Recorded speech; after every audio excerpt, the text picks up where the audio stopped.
Well, another warm welcome to all my current YouTube subscribers and also to any off-road enthusiasts who are visiting my Classic Dirt Bike TV channel for the very first time. Now, I hope you find something here to entertain you with regards old dirt bikes, but if this is your very first visit, then you're more than welcome. Now, in this next feature clip, we're going to take a look at a couple of very interesting matchless machines I came across a couple of years back. So please stay tuned as we check out a pair of Dutch-built A.B.S.A.F. Matchless Twinshockers.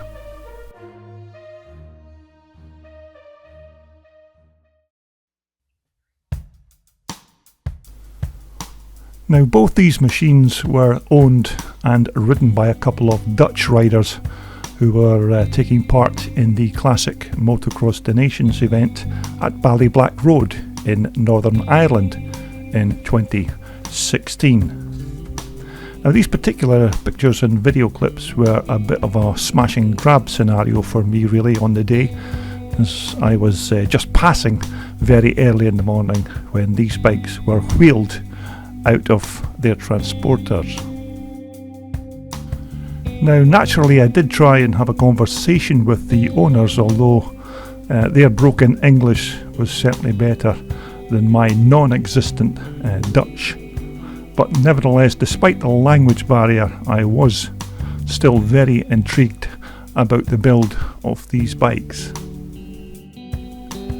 Now, these are very special machines indeed, and I must apologise for not having a lot of intricate details about the build of the machines due to the language barriers between myself and the Dutch owners, but nevertheless I will tell you what I know specifically about these bikes. Now, although I never actually got any information from the bike's owner with regards to the model of the matchless motor, but I'm just going to stick my neck out here and say that it's a 500cc matchless G85 engine. But this is no ordinary matchless motor, this is a Dutch manufactured A.B.S.A.F. engine. Now, A.B.S.A.F. is a small precision engineering company that make quality bike parts for classic motorcycles. Now, they not only produce parts but manufacture and build complete engines.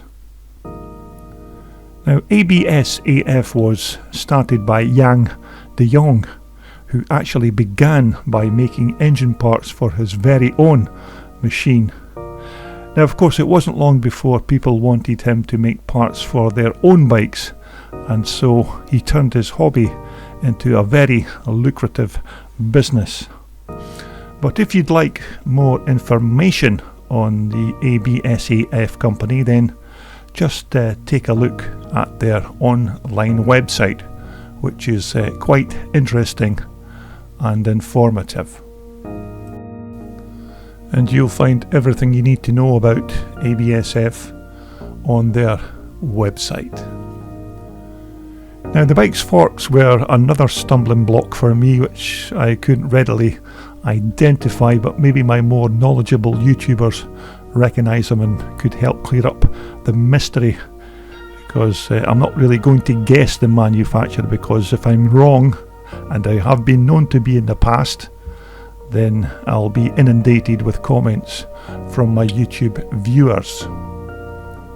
Now, with regards to bikes' frames, it's pretty apparent that these machines are not using run-of-the-mill frames such as a Matisse or Rickman units, although my reckoning is that both these bikes are using a Dutch-built Tony Borgelink or TB Technic frame.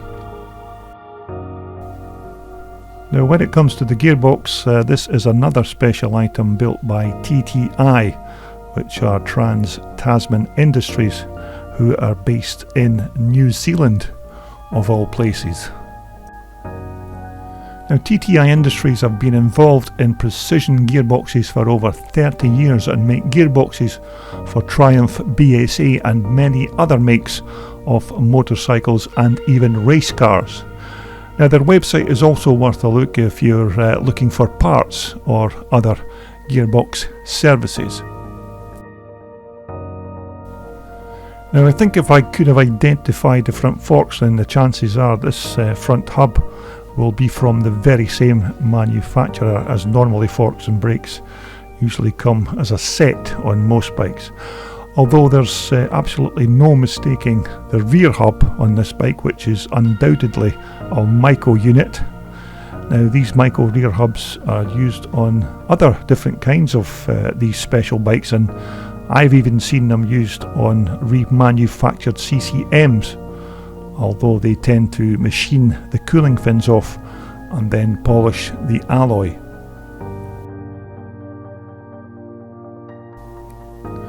Now I think we can safely say that the fuel tank on both bikes is from the Swedish Husqvarna, because that shape and style looks unmistakably Husky.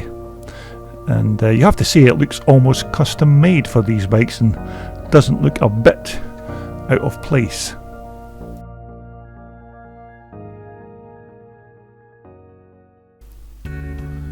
Now with both these bikes being Dutch owned and built, the owners have kept it local and fitted a pair of these Dutch manufactured Riger shocks. Now these are good suspension units and can be made to fit a multitude of classic and vintage dirt bikes, but these are very good suspension units, and I can imagine they'll work absolutely perfect on both these machines. But nevertheless, you have to admit that these bikes certainly have the look, with that beautifully sculptured nickel plated frame and this very formidable matchless long stroking motor. Without doubt a very unique pair of classic scramblers, and certainly the first pair of specials I've ever come across on my travels with these unique matchless motors inside the frame.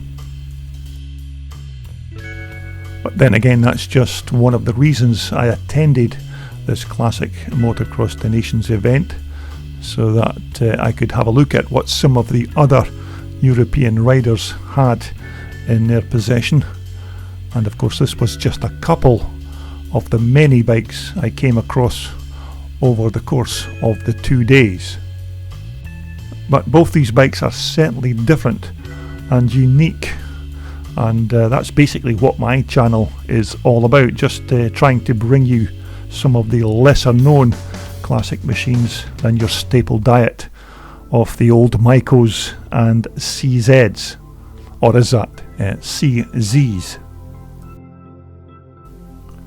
But these are a couple of very special machines indeed, and I do apologise for not being able to supply more details about both these bikes, as once again the language barrier was a bit of a problem on the day, but I think it's more important that we actually at least get to look at the bikes.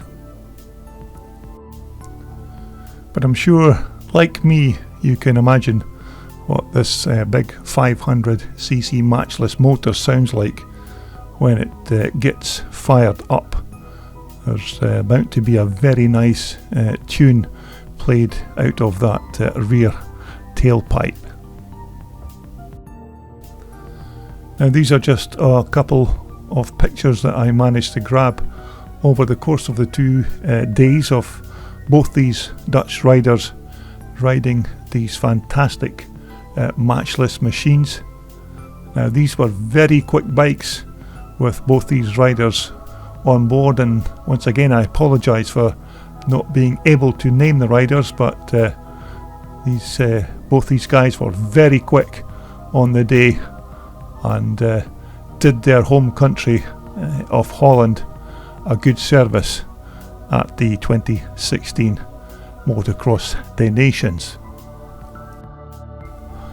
And so I hope you enjoyed taking this brief look at 2 very interesting Dutch made machines, something different and definitely something very interesting, that's for sure.